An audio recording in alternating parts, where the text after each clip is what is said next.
Esta resolução, que é a 4949 de 2021, especificamente ela vai trabalhar sobre a política de relacionamento, certo? Relacionamento entre quem? Entre os clientes e as instituições financeiras. Então, o que essa resolução vai falar é sobre política de relacionamento. Como é que deve se relacionar a instituição financeira com os seus clientes, tá? Há um tempo passado, há um tempo remoto, né? Sendo mais ou menos irônico, mas o que acontecia? Quando a pessoa ia para um banco, ia para uma instituição financeira, os clientes tecnicamente tinham que meio que implorar filas enormes, com atendimentos desagradáveis, com o cliente deixado sempre em segundo plano, e que as pessoas eram acostumadas a observar isso ali como normalidade. Não, isso é normal porque faz parte da burocracia do serviço de um banco. Sendo que, na verdade, não era. Era a visão que o banco, as instituições financeiras tinham sobre o cliente que era diferente. Naquela época, a visão era buscada especificamente no financeiro, né? O que era que o banco buscava? A arrecadação financeira. Hoje, as instituições financeiras buscam clientes. Ela não busca especificamente, não está escancarado lá que ela busca dinheiro, ela busca cliente, porque automaticamente, tendo um cliente fixo satisfeito, o retorno financeiro ele é automático, tá? Então, o que acontece? Veio essa resolução para justamente mapear como é que deve ser esse relacionamento, o que a instituição financeira tem que fazer perante o cliente, certo? Para agradá-lo. Ou seja, além daquilo que a gente já sabe, que é óbvio, né? Agradar, tratar bem, respeitar as suas expectativas. Lembra aí daqueles assuntos? Trabalhar em cima das expectativas do cliente, trabalhar direcionado. Além disso, nós temos uma resolução para regulamentar que o banco, para determinar que as instituições financeiras cumpram isso, tá? Então vamos lá, dividindo os capítulos bem bonitinho para a gente, por uma questão de engenharia psicológica, tá? A gente vai vendo pelos capítulos o que tem dentro de cada um, tá? Então vamos lá, no primeiro capítulo tem especificamente sobre o objeto e a aplicação. Qual é o objeto desta resolução? Qual é? E qual é a aplicação dela? Vamos nós, ó. O objeto dela é trabalhar os princípios e os procedimentos. Princípios é a base de tudo aquilo que existe, né? Quando a gente diz que isso são os princípios, é porque tudo aquilo que existe para cima nasce dali. Então, esta resolução traz os princípios e os procedimentos entre os clientes e as instituições financeiras. Quais são os princípios que deve haver entre as instituições financeiras e os clientes? Quais são os procedimentos que devem acontecer entre as instituições financeiras e os seus clientes, tá? Esta resolução se aplica às instituições financeiras, certo? Que são autorizadas pelo Banco Central. Se a instituição for autorizada pelo Banco Central, esta resolução se aplica. E ela não se aplica a quem? A gente tem que ficar atento a isso. Ó. Ela não se aplica a administradoras de consórcios, certo? E não se aplica a instituições de pagamentos, certo? Nós temos instituições de pagamentos e consórcios que administram bancos, que não vai ser aplicado esta resolução. Por quê? Porque vai ser aplicada outra resolução específica para essa.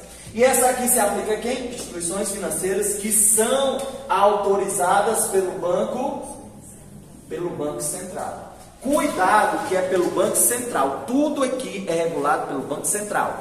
As questões vão vir dizendo que vai ser autorizado pelo Banco do Brasil.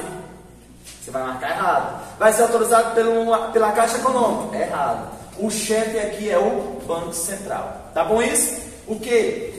Essa resolução abrange as 3 etapas de um relacionamento entre os clientes e as instituições. A etapa pré-contratual, antes do contrato, essa resolução já se aplica.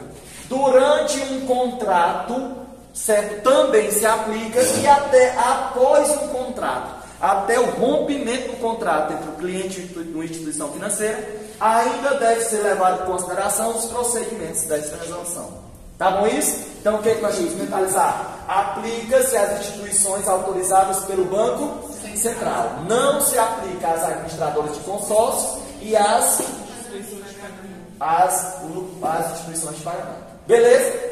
Em seguida, nós vamos ver e veremos se está aqui os princípios propriamente ditos da resolução. Já que essa resolução fala dos princípios e procedimentos, e quais são esses princípios? Cá está. As instituições financeiras devem estabelecer os princípios de ética, beleza? Responsabilidade com os seus clientes, transparência com os seus clientes e diligência com os seus clientes. Diligência, pessoal, aqui é zelo, cuidado, certo? Então deve ter, vocês quiserem até colocar aí na frente, ó, diligência é zelo, cuidado, fazer com afeição uma coisa, tá bom? Então, as instituições têm que trabalhar sempre com 4 princípios: 4, ética, responsabilidade, transparência e diligência. Pessoal, a minha aposta numa possível questão é perguntando quais são os princípios da resolução 4949. Beleza? Que são estes 4. Favorável isso? Seguindo o fluxo, pessoal, estes princípios, eles servem para manter a imagem institucional dessa instituição financeira. Vai manter uma imagem positiva, se ela cumprir os princípios de ética, responsabilidade, transparência e diligência, tá? Esta imagem institucional passa a ter uma credibilidade maior perante o cliente, passa a ter uma segurança maior perante o seu cliente e automaticamente uma competência maior perante o seu cliente, se essa instituição cumprir estes princípios. Favorável isso? Seguindo o fluxo, nós vamos para a prestação do serviço. Agora aqui já são os procedimentos. Aqui é os princípios. A resolução não fala sobre os princípios e procedimentos? Princípios este. Quais são os procedimentos em relação aos clientes? Tá? Prestação de serviço. A prestação de serviço deve ser como? Adequada, deve haver uma adequação dos serviços. Isso aqui são coisas tecnicamente óbvias, não é não? A gente só precisa ver que existe. Como é que deve ser prestado o serviço pelas instituições financeiras? Com adequação dos serviços. Nós já vimos isso. Cada cliente tem uma necessidade, cada serviço tem uma finalidade e deve ser adequado às expectativas do cliente. Favorável? Deve assegurar a integridade, confiabilidade, a segurança. Tudo isso são os procedimentos óbvios, né não? Até então. Prestar informações de forma clara, objetiva sobre seus contratos. Memoriza isso daqui, ó. Certo?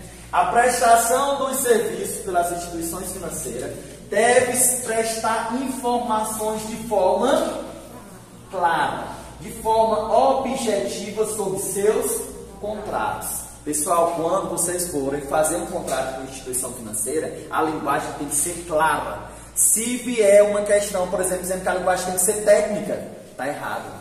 Beleza? Que a linguagem tem que ser rebuscada, está errado. A linguagem tem que ser clara, de acordo com a necessidade do cliente, tá bom? Antigamente, como seguia um rito burocrático, toda a administração pública seguia um rito de burocracia, né? A linguagem tem que ser técnica.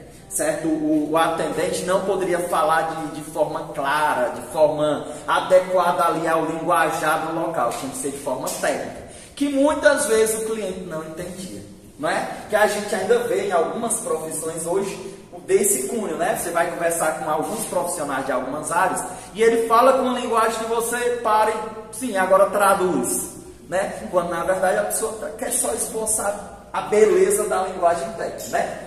Mas aqui não, nas instituições financeiras a linguagem tem que ser clara e objetiva sobre os seus contratos. Não pode ser aquele contrato em que o cliente sai sem saber o que ele tem que fazer e o que a instituição tem que fazer. Tá bom isso? Seguindo o fluxo, identificação dos usuários. A prestação do serviço tem que ser de identificação dos usuários. A inexistência de barreira na prestação do serviço tem que ser colocado para o cliente que há uma inexistência de barreira, que não pode haver barreira diante de quê? Diante do fornecimento de documentos. Então, se você tem um contrato com uma instituição financeira, se você necessita de um documento, essa instituição não pode negar este documento. Beleza? Negou o documento, tem um remédio constitucional lá na Constituição. Beleza? que é o aversado, tá bom? Favorável. Quando é a pessoa do impetrante, quando não é mandado de segurança, tá bom? Então, se ligaram nisso? Na prestação do serviço tem que ser mostrado a inexistência de barreira. Não pode haver barreira no fornecimento de documentos, na extinção contratual. O que significa? Que no dia que você quiser romper, extinguir o seu contrato com aquela instituição financeira, ela não pode se negar a isso. Beleza? Por exemplo, vocês já tentaram, tipo, extinguir um contrato de uma telefonia? Telefone. Que eles vão, bota aquela músicazinha, né? 1 hora, aí depois daquela músicazinha, aí passa para outro setor, aí cai a ligação. Aí você vai ligar de novo, aí vai aquele... Você acaba desistindo. Isso, vai aquele information, tá? Isso ali não deve haver, porque querendo ou não, isso ali é uma negação de extinção de contrato. E a extinção de contrato pode ser requerida a qualquer hora e é um direito que você tem, tá bom? Além do mais, não pode haver barreira de transferência de relacionamento para outra instituição.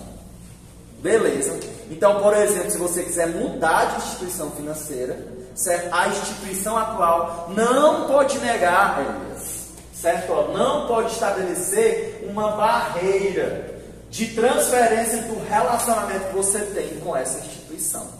Favorável isso? Isso aqui é muito importante, essa parte, tá? O que nós temos mais? Do atendimento presencial, pessoal.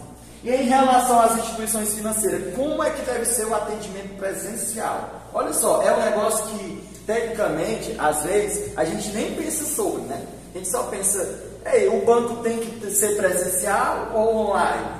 Tem alguma obrigação dele em relação a isso? Essa resolução veio e diz, do atendimento presencial. É vedado, a regra é essa, é vedado, certo? Recusar atendimento presencial, mesmo quando haja outros canais. Certo? Se a instituição financeira tiver canais online, canais pelos celulares, canais digitais, mesmo assim, ela tem que estabelecer um atendimento presencial. Beleza isso? Por quê? Porque tem que atender às necessidades do cliente. Só que, manda. Mas os bancos online, os bancos digital, a gente tem que fazer isso ou não? Só que, Eduardo, a resolução veio e me disse assim, esta é a regra, mas toda regra tem exceção, Eduardo. Aí o que acontece?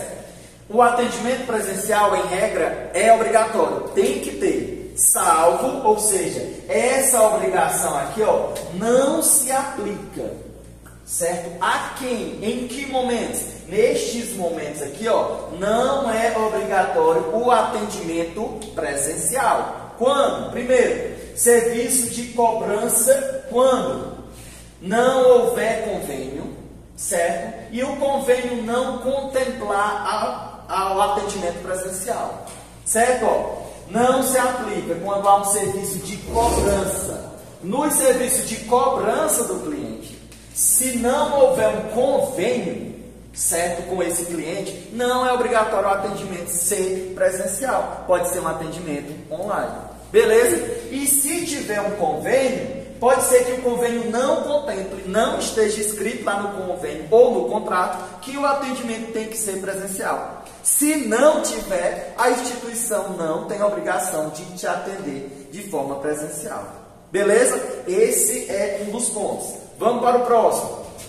Pois bem, nós estamos falando que não se aplica essa obrigação do atendimento presencial. Primeiro, não se aplica aos serviços de cobrança, quando não há convênio. E se houver convênio, se o dentro do convênio não tiver essa obrigação.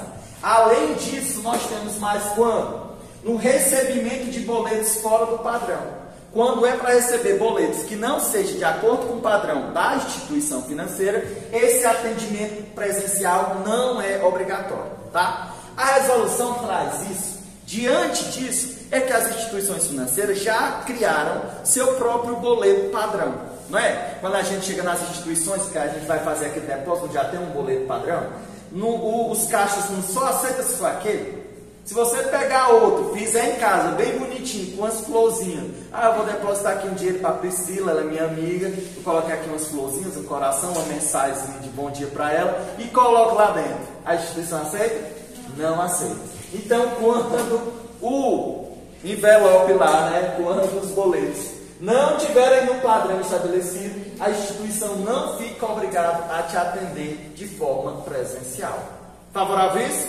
Além do mais, pagamento por cheque, certo? Esse pagamento por cheque aqui também não necessita de um atendimento presencial. Pode ser de forma online, tá bom? Além do mais, instituições sem dependências físicas, Eduardo. Olha aqui, ó, instituições sem dependências físicas. Banco digitalizado. Exatamente. Então, se é um banco digital, se ele não tem na sua composição lá que ele não é presencial, que ele é um banco digital, automaticamente ele não tem dependências físicas. Se ele não tem, ele não é obrigado a ter um atendimento presencial. Favorável isso? Detalhe, pessoal. Esse atendimento presencial é ao cliente. Não significa que os bancos digitais não têm um prédio, não têm um local deles próprios. Eles não vão atender cliente lá, um monte de gente na fila querendo lá falar com... Qual é o banco aí? Fazer um depósito. O IT, né? Fazer um depósito pessoalmente, não é? Tá bom? Então, aqui livra todas essas instituições aí. Além do mais, olha só, isso aqui é massa, ó. Não pode haver uma obrigação de atendimento presencial quando há postos em repartição pública, certo? De vez em quando a gente vai numa universidade, né, essas grandes universidades, lá dentro não tem um mini banco lá dentro, lá não é obrigatório o atendimento presencial, tá bom? Nas repartição pública. Claro que a letra da lei vem falando aqui, salvo se a instituição requerer atendimento presencial e tal. Pode ser que a instituição pública, lá o órgão público, ele mesmo solicite que haja um atendimento presencial. E se a instituição financeira tiver disponibilidade e interesse, ela também pode colocar. O fato é que ela não tem a obrigatoriedade de colocar, tá bom? Quando for em repartição pública. Não só em repartição pública, repartições privadas também, tá bom? Beleza? Por exemplo, tem um aeroporto. Nós podemos ter um aeroporto privado. Quando a gente entra dentro do aeroporto, não tem os caixas eletrônicos? Eu posso ter uma rodoviária privada e lá tem os caixas eletrônicos. Lá também não há obrigatoriedade do atendimento presencial. Tá bom isso? Seguindo o fluxo. E em situações excepcionais. Para mim, quando a resolução fala em situações excepcionais, ela abarca qualquer coisa. É óbvio que, Thaís, essas situações excepcionais, elas têm que ser justificadas, né? Porque toda exceção tem que ter uma justificativa. Se é excepcional, não é nada corriqueiro. Tá bom isso? Deu para entender isso aí do atendimento presencial? É vedado, essa parte também que é interessante, olha só. É vedado restrições pelas instituições financeiras, É vedado dentro do atendimento presencial restrições quanto à quantidade de documentos, certo? A quantidade de transações, os valores e as formas de pagamento, se é em espécie ou não. Ou seja, no dia a dia, no atendimento presencial de uma instituição financeira, é vedado restringir isso, a quantidade de envelopes por dia, a quantidade de transações que você pode fazer no dia, a quantidade de valores que você pode depositar, que você pode tirar no dia, as formas de pagamento, se você vai depositar em cheque, se você vai depositar em Pix, ou se você vai depositar em em espécie, certo? Não pode haver essas restrições. Mas quando, por exemplo, tem uma conta no Banco do Brasil, eles não limitam o valor que eu posso tirar por dia? Aí depende no caixa. Nós estamos falando do atendimento presencial.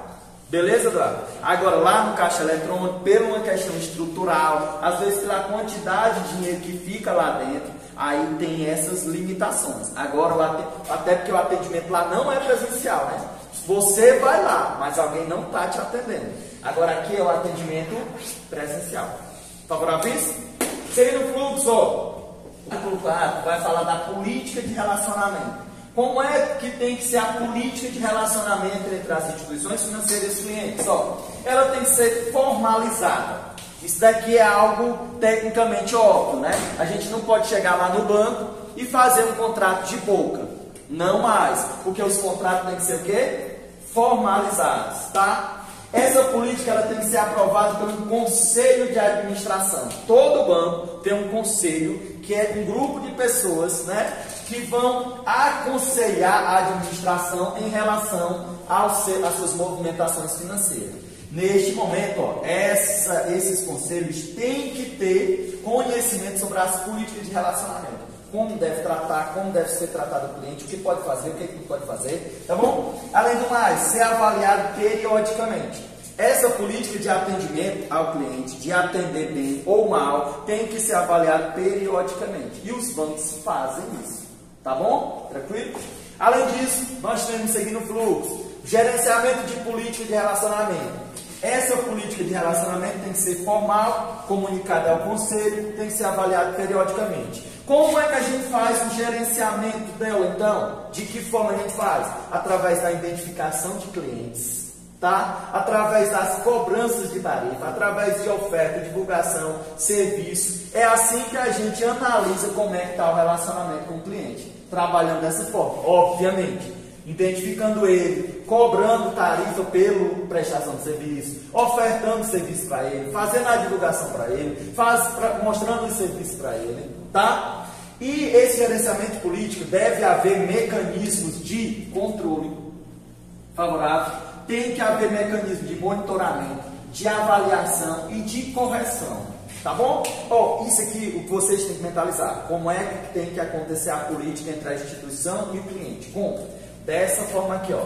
Essa política de relacionamento tem que ter um controle, obviamente, né, não? Tem que ter um monitoramento. Ela está sendo eficaz, ela está sendo positiva, ela está sendo negativa. Nós estamos ganhando mais cliente ou estamos perdendo cliente. Ela tem que ter uma avaliação. Mantém isso, muda, não muda. Tem que ter uma correção. Não está correto? Vamos mudar. O cliente está precisando disso e não disso, tá? Isso aqui é tecnicamente óbvio, tá? Esse mecanismo de controle, de avaliação, ele tem que ser comunicado, certo? E tem que ser comunicado ao banco central, certo? Todas essas políticas de avaliação, de monitoramento, de análise em relação ao cliente, tem que ser comunicado ao Banco Central, beleza? Ou seja, tem que ficar lá à disposição dele por no mínimo 5 anos. Beleza? Então, quando a instituição financeira faz o monitoramento, a avaliação, o controle da relação dela com os clientes, ela faz um relatório e manda esse relatório para o Banco Central. E lá vai ficar disponível por até 5 anos. Aliás, por no mínimo 5 anos. Por quê? Para que haja uma pesquisa. Por exemplo, quando o cliente quer contratar com uma instituição financeira, ela pode ir lá no Banco Central e avaliar a instituição, como é que ela trata o cliente. Fica o histórico por 5 anos, né? Exato, no mínimo 5 anos. Tá bom isso? Cuida nessa data aqui, porque desconfia que ela cai. Tá bom? No mínimo 5 anos. No mínimo 5 anos. As instituições devem indicar ao Banco Central o diretor responsável por essas obrigações. Certo? Toda instituição financeira vai ter um diretor responsável pela política de relacionamento com os clientes. Quem sabe daqui a uns tempos, seja um de vocês, certo? O diretor de política de relacionamento do Banco do Brasil, certo? É um cargo muito alto e você vai ficar responsável por todo o relacionamento da instituição com o cliente. Se tiver perdendo cliente, a culpa vai ser sua, certo? Entendeu? Então, parece algo óbvio, mas é algo que a instituição financeira preza com muita qualidade, é o relacionamento com o cliente. Porque cliente é dinheiro para ele, tá bom? Então se liga, tem que ser comunicado ao Banco Central o diretor responsável por essas obrigações, tá bom? Esta resolução é tecnicamente isso, tá bom, pessoal? É só para falar realmente da relação entre as instituições e o cliente. Favorável? Eu acho que o que a gente tem que memorizar são alguns pontos que não são tão óbvios, tá? Os princípios, que são 4: ética, responsabilidade, transparência e diligência. Diligência, zelo, cuidar, tá bom? Além disso, o que a gente pode nos ater aqui? em relação ao atendimento presencial, certo? Que é uma parte interessante. O atendimento presencial, ele é uma regra. Aí a gente tem que ter noção das ressalvas. Que ressalvas? Quando a instituição não tem presencial, quando tem imposto em repartição pública, em situações excepcionais, quando a instituição não tem dependências físicas, né? São coisas mais óbvias em relação a isso. O que é mais aqui, ó? Os documentos de avaliação e controle têm que ser comunicados ao Banco Central. Não é ao Banco do Brasil, não é a própria instituição, não é a Caixa Econômica, é ao Banco Central. E fica à disposição por no mínimo 5 anos. E o diretor responsável por isso tem que ser comunicado ao Banco Central. Além do mais, nos ater a quem se aplica isso. Se aplica às instituições financeiras autorizadas pelo Banco Central. Salvo duas, né? As administradoras de consórcio e instituições de pagamento. Beleza? É isso. Tamo junto.